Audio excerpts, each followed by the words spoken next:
Voilà, l'Algérie porte plainte contre moi parce que je dis qu'on leur a donné 800 millions d'euros. D'ailleurs, je m'étais trompée, c'était pas 800, c'était 842. J'aurais dû être plus précise. Cette femme me fait vraiment marrer. Bon, Sarah Knafo attaque l'Algérie, l'Algérie attaque Sarah Knafo, et au final, l'Algérie fait prout. C'est du grand n'importe quoi. Puisque l'État algérien, nous dit Sarah Knafo, m'attaque en justice pour m'intimider, je vais en profiter pour aller au fond du sujet. Je vais dévoiler la facture de tout ce que la France donne à l'Algérie. Je vais tout dévoiler. C'est incroyable. Écoutez ça. Ouais, et vous faites la une des journaux en Algérie. Ouais, ça fait un peu peur d'entendre son nom dans des JT algériens. Ils ont l'air très, très hargneux contre moi. Connu pour ses positions anti-immigration et surtout anti-algérienne. On se pose une question, c'est qu'ont-ils à cacher? Pourquoi ça les énerve tant que ça, que je dévoile un chiffre qui est public? Vous allez sur le site du gouvernement, le site de l'Agence française de développement, c'est un site gouvernemental, j'ai pas inventé ces chiffres, j'aurais pas la capacité de les inventer. L'Algérie qui porte plainte contre Sarah Knafo. L'Algérie veut intimider les gens qui parlent des privilèges exorbitants qu'ils ont en France. Et quand on creuse la liste de ce qu'on donne à l'Algérie, et on va établir la facture, on va s'amuser. Puisque manifestement ils ont quelque chose à cacher, je vais aller creuser. Et creuser dans ce que l'Union européenne leur donne, et creuser dans ce qu'il nous coûte avec le nombre de visas qu'on leur donne, ce qu'il nous coûte à l'AP-HP avec le nombre de ressortissants, des élites algériennes qui viennent se faire soigner chez nous, qui repartent sans payer, le nombre des On va OQTF. apporter des preuves forcément à tous ça. Et ben je vais le faire. Et je trouve que ça, on sera l'occasion, et je suis fière d'avoir de très bons avocats à mes côtés. Bon, sur Reconquête. On se laissera pas intimider chez Reconquête. Vous connaissez notre slogan, c'est le courage de la vérité. Mais donc on va y aller.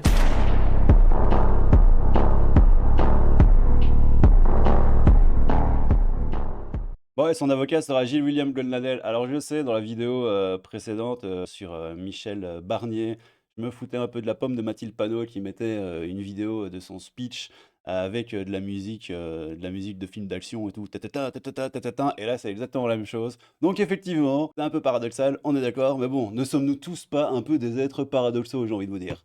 Alors, Alger, reprochait à la représentante du parti Reconquête au Parlement européen ces déclarations selon lesquelles la France donne chaque année 800 millions d'euros à l'Algérie. L'infraction n'est pas caractérisée, a précisé le parquet, et donc, comme vous voyez ici, la plainte de l'Algérie contre Sarah Knafo pour ses propos sur l'aide publique au développement est classée.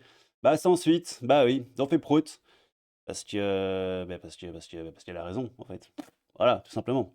C'est quoi ici? La réaction d'Alger face aux déclarations de notre représentante au Parlement européen souligne la sensibilité de certains à l'égard de la vérité sur notre aide financière. C'est possible, ouais. Le parquet a clarifié que l'infraction n'est pas caractérisée, ce qui montre que nos préoccupations sont fondées. Reconquête continuera à défendre la transparence et les intérêts de la France sans céder aux pressions extérieures. Ah, on a un DZ ici. Mais vous êtes un voleur français qui vole l'Afrique. C'est nous qui vous faisons la charité. Donc, ok, voilà, on a un DZ ici qui dit que c'est pas vrai. Ah, on a du tu vends ton pays à Israël. Bon, ça part un peu dans tous les sens, on va continuer. Alors ici, t'as Gilles William Goldnadel qui nous dit que il sera très content d'être l'avocat, pardon. Oh, on ne sait pas, peut-être que 2024, les genres, tout ça, on ne va pas mégenrer, ce serait très grave. Donc l'avocat .t.e.s.x, ce sera pour moi un honneur de défendre Sarah Knafo contre la dictature algérienne qui bénéficie d'une faiblesse obséquieuse d'une France qu'elle méprise.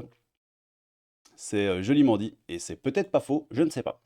Pourquoi est-ce si compliqué en France de parler de l'Algérie? Très bonne question. C'est compliqué en France de parler de l'Algérie, d'abord parce qu'on a beaucoup d'Algériens sur notre sol et qu'on a peur. Je pense que les Français se disent qu'ils vont avoir affaire à des gens qui sont décidés, déterminés eux aussi, qui laissent rien passer, on l'a vu. Porter plainte contre une députée européenne parce qu'elle dit un fait incontestable qu'on retrouve sur n'importe quel site gouvernemental. Oui, parce que l'Algérie a porté plainte contre vous. Voilà, l'Algérie porte plainte contre moi parce que je dis qu'on leur a donné 800 millions d'euros. D'ailleurs, je m'étais trompée, c'était pas 800, c'était 842. J'aurais dû être plus précise. On a donné 842 millions d'euros à l'Algérie entre 2017 et 2022. Et donc, pour avoir dit ça, il y a carrément l'État algérien qui décide de porter plainte contre moi. On nage en plein délire, c'est un fait incontestable. Moi, ce que je pense, c'est que c'est de l'intimidation. Et parfois, avec certaines personnes, ça marche. Alors avec moi, ça marchera pas. Je vais pas me laisser intimider par l'Algérie. Au contraire, ça me donne envie de chercher. Je me dis, mais pourquoi est-ce qu'ils veulent à ce point cacher des faits incontestables? Je vois une raison qui me paraît évidente du fait de leur histoire, c'est qu'ils ont honte que la France les aide autant. Je pense qu'une fois qu'ils ont pris leur indépendance, ils ont voulu couper tous les ponts. Et je pense que ça leur fait honte devant leurs ressortissants, notamment les Algériens qui vivent Couper tous les ponts, mais pas les routes, pas les hôpitaux, hein, tout ça, évidemment, ils les ont gardés, hein, parce que ça aurait été bête de les couper. Hein. Nous avons laissé, nous, en partant dans l'Empire, 220 hôpitaux modernes, 50 000 kilomètres de routes bitumées, 18 000 kilomètres de voies ferrées, 63 ports, 196 aérodromes, des centaines de barrages, des ponts, des centrales électriques, des milliers d'écoles, de dispensaires. Oula! Oula! Qu'est-ce que tu n'as pas dit là? Et je pense que ça leur fait honte devant leurs ressortissants d'admettre que la France continue de les aider. Et c'est une des raisons pour lesquelles ils essayent de le cacher. Moi, je prends ce dépôt de plainte non seulement comme une forme d'intimidation, mais aussi comme une tentative de semer le doute. Les gens se disent, mais s'ils portent plainte pour fake news, c'est peut-être que c'est pas vrai. Bon, alors après, quand on va sur le site du gouvernement et qu'on s'aperçoit que c'est incontestable, on se dit, ils sont bizarres, pourquoi ils portent plainte contre la vérité ? À porter plainte contre la vérité. Oui, effectivement, c'est un petit peu étonnant. Alors, on va continuer un petit peu sur Sarah Knafo. Je trouvais d'autres petits trucs rigolos. 15 milliards d'économies, ça ne serait pas grand-chose, point d'interrogation. Savez-vous déjà ce qu'est 1 million? Elle cite OSS 117, c'est rigolo. Mais ouais, donc elle était chez Pascal Pro et elle a lâché quelques vérités, quelques termes. J'avais envie de vous partager ça parce que c'est rigolo. Écoutez. Les gros budgets, c'est quand même la retraite, protection 2, sociale. la protection Attendez, sociale. là je vous parle de 15 milliards d'euros. Il ne sert à rien. Comme dans OSS 117, vous savez ce que c'est 1 million? Vous voyez ce que ça fait déjà 1 million, Armina? 15 milliards d'euros aide publique au développement. 20 milliards d'euros allocations sociales non contributives aux étrangers. Génial. 23 milliards d'euros les subventions publiques aux associations. État, collectivités territoriales. Et oui, mais vous n'allez pas toutes les enlever, par exemple.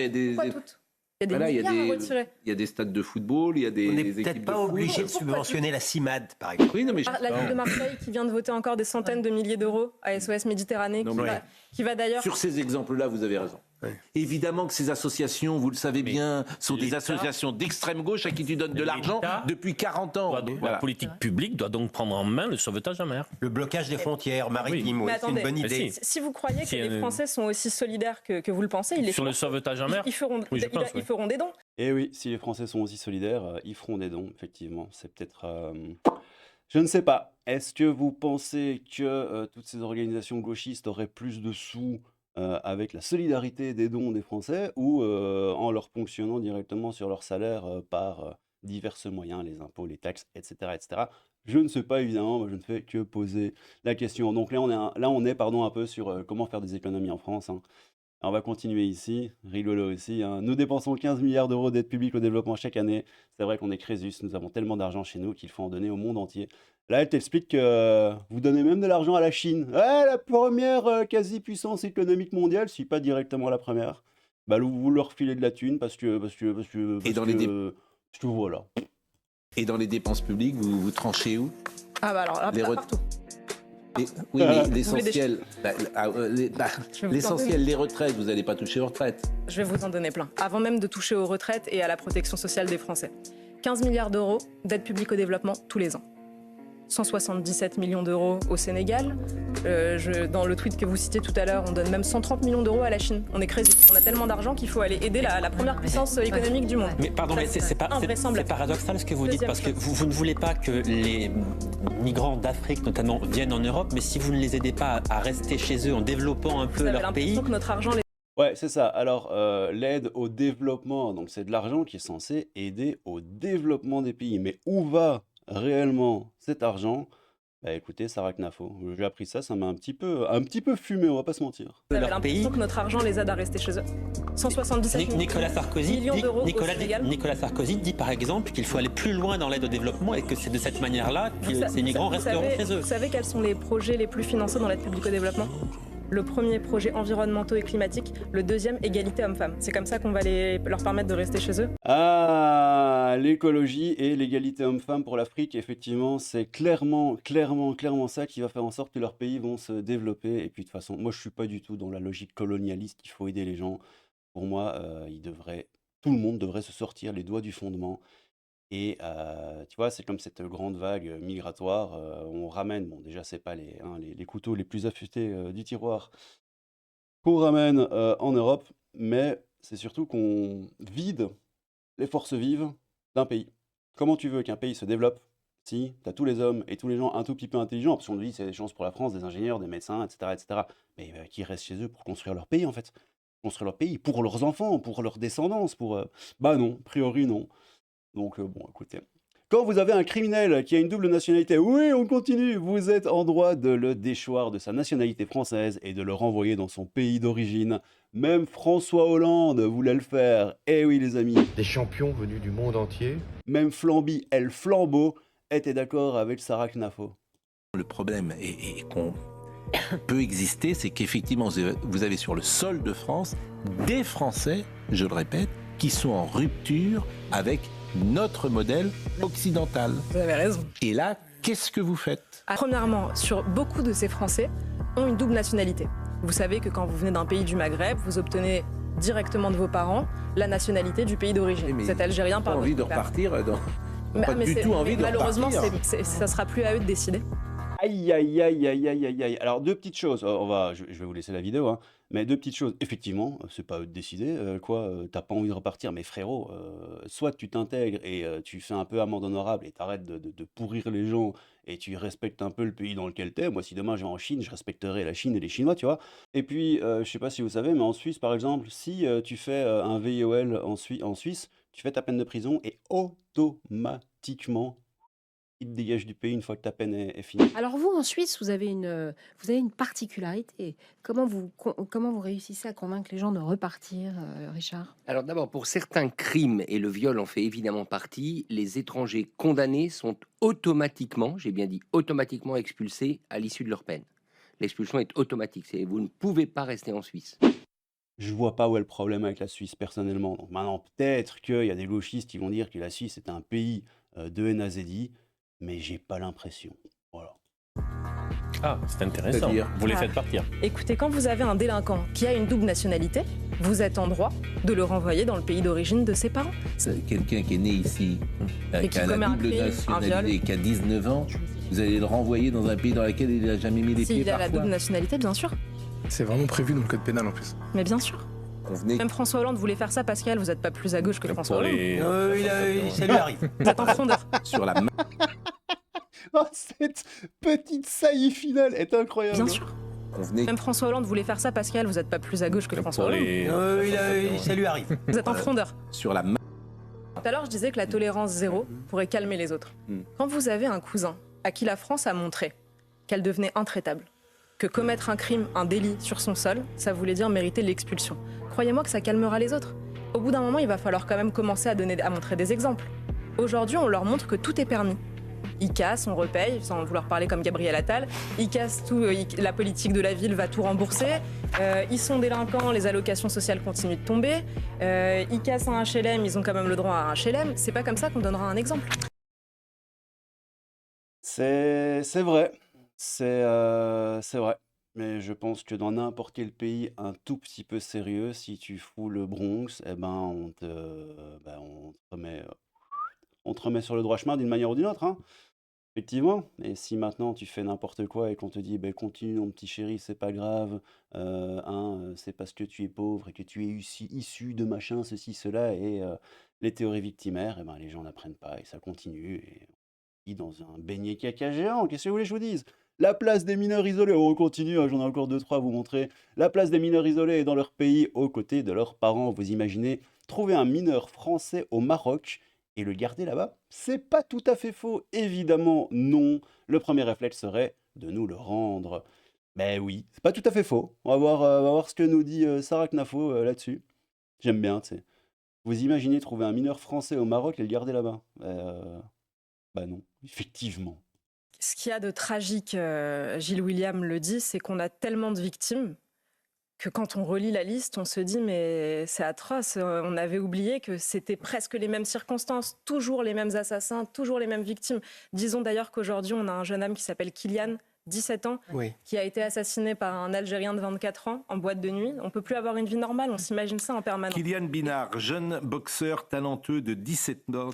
Alors, je coupe Pascal, mais j'ai lu sur Twitter, je ne vais pas vous le montrer au montage parce que ça va me prendre trop de temps et ça va me saouler. Mais de toute façon, je ne vous mens jamais.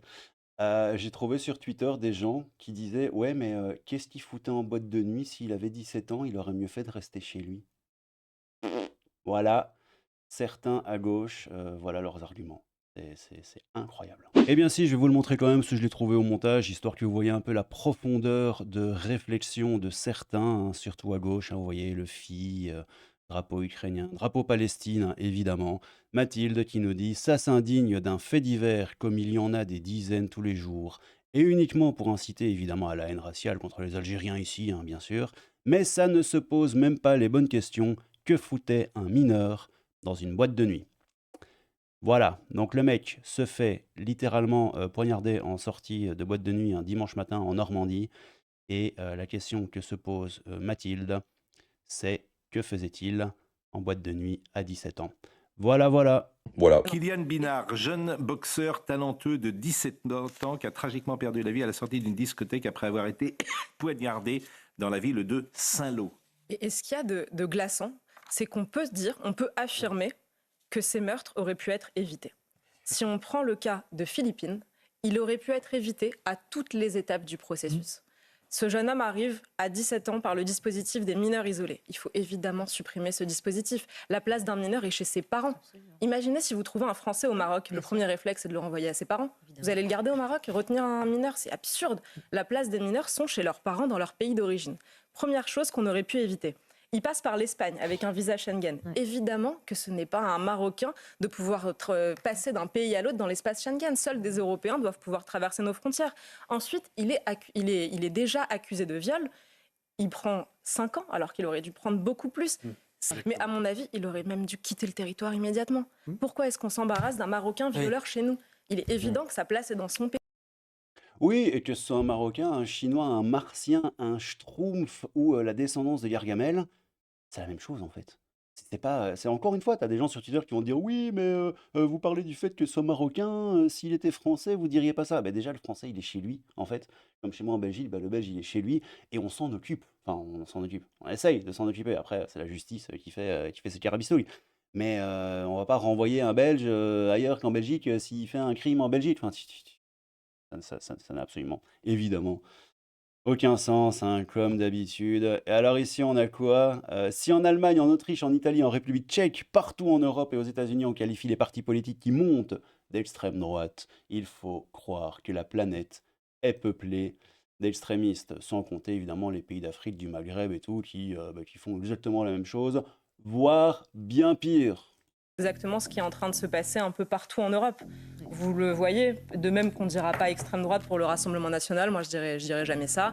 Vous le voyez en Autriche, vous le voyez en Italie, vous le voyez en République tchèque, vous le voyez partout en Europe, vous le voyez aux États-Unis. Si on appelle tout ça extrême droite, il faut croire que la planète est peuplée d'extrémistes. Et sur ce projet de remigration? Sur le projet de remigration, ça veut dire qu'il faut inverser les flux migratoires. Il faut non seulement stopper la machine infernale qui fait qu'ils arrivent chez nous, mais il va falloir aussi commencer à penser à un retour. Quand on parle des OQTF, il s'agit de retours massifs. On parlait de charters, j'entendais Nicolas Sarkozy ce matin qui parlait des charters, il a 100% raison, c'est pas un extrémiste Nicolas Sarkozy.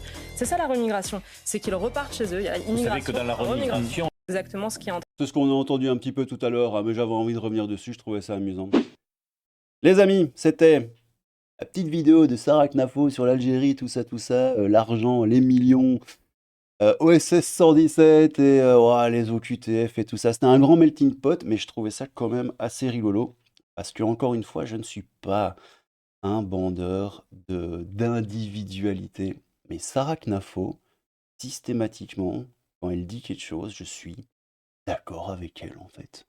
Dans les grandes lignes, hein, je suis pas un Reconquête, un Zemmour fan, même s'il y a des trucs que j'aime beaucoup. Et il y en a d'autres que j'aime moins, c'est évident, on est tous comme ça, on peut pas... Mais c'est juste, les gars, si t'as 98 ou... Enfin, 98, hein, si t'as, je sais pas moi, 85, 90, 95% de choses avec lesquelles t'es d'accord avec quelqu'un, mais vous battez pas pour les peu de pourcents que vous avez en désaccord, tu vois. Essayez déjà de changer les choses avec ce qui vous rassemble.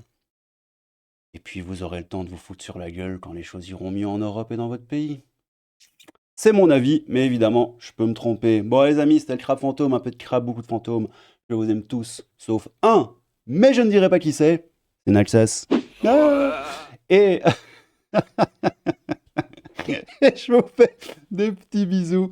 À bientôt, les petits loulous. Je vous aime tous. Ciao, ciao. Ah non, j'ai mal fait. Je me si je dois... Allez, tu sais quoi? Des champions venus du monde entier